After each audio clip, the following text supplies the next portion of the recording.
Traditional school discipline really focuses on motivating kids to do well and to meet expectations, whereas collaborative problem solving focuses on why they're not able to meet that expectation. Collaborative problem solving is this approach, this idea and strategy that kids do well if they can.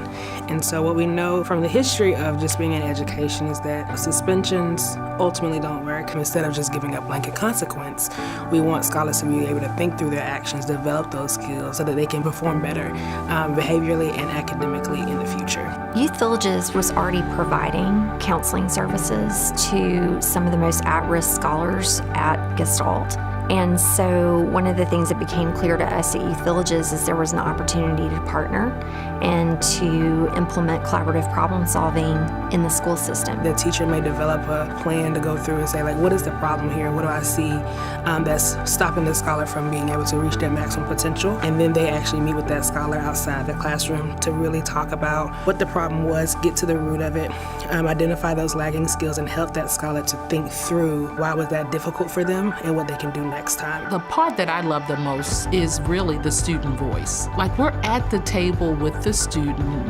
identifying the challenge and coming up with a way to solve the challenge. So it's not a punitive consequence, but it's really problem solving with the student. There's the relationship, the trust that you have to build, that a child knows that you're not going to give up on them and that you really want to hear their voice. We put the ownership on them to say, like, how can we support you? What do you need? And we want them to think critically about what the solution could be.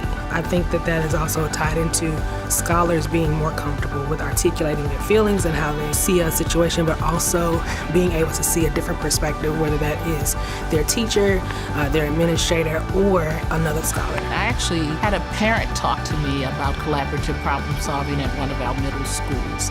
And she said that her child came home and said, you know what, Mom, I think we need to do that at home. So there was a plan that started at the school, and the child had the voice and the strategy to say, let's try to do this at home.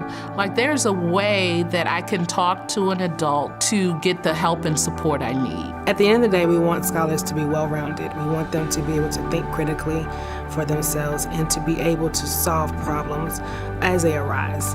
And so we look at developing the whole child, and I think that's important, not only that we can work together with other people, but we can also problem solve situations as they arise.